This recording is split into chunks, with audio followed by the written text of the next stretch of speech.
Today marks 6 months since a pro-Trump mob attacked the U.S. Capitol on January the 6th in an attempt to stop the certification of Joe Biden's election win.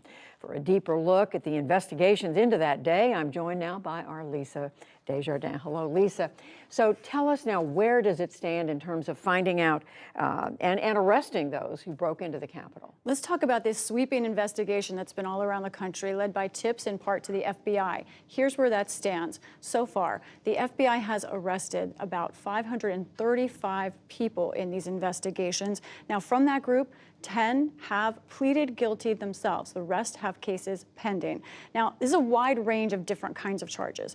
Almost everyone in that group has been charged with improper entry, but a smaller group has been charged with conspiracy, and over 100 people have been charged with assault. Over 100 police officers were assaulted in that attack, and that's what those charges are part of. Now, there are still some 300 suspects that the FBI would like to identify and find. They uploaded 11 new videos today of faces that they want Americans to look at and see if they can identify. But among those who haven't been identified are the people or person who planted the pipe bombs at the Republican and Democratic National Committee headquarters. A couple of other notes.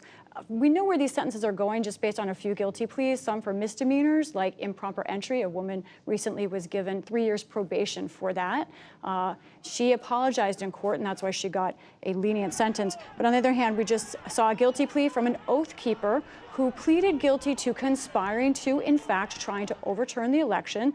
That person's sentence is still pending, but could be more than 5.5 to 6.5 years. So a wide range in the seriousness of sentences that these people face.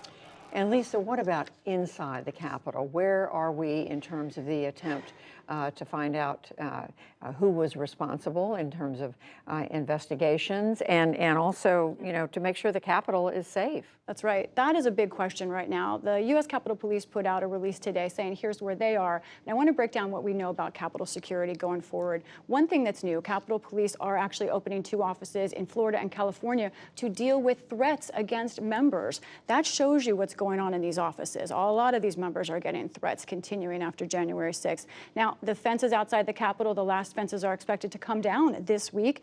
There is still no deal on money to improve security at the U.S. Capitol. That is stuck in the Senate right now. And in addition, I have to say, Capitol Police at this moment still cannot call in the National Guard for an emergency on their own. They still have to go through red tape to do it. So in other words, where we are is a lot of issues unresolved. Now, House Democrats passed a select committee to look into this because they could not get agreement on a bipartisan commission. That is operating. 8 appointed by Nancy Pelosi and 5 could be appointed by Republicans. We'll see if they do it. That will be probably the next thing to watch. And in connection with that, our next guest, Lisa Desjardins. Thank you very much. You're welcome.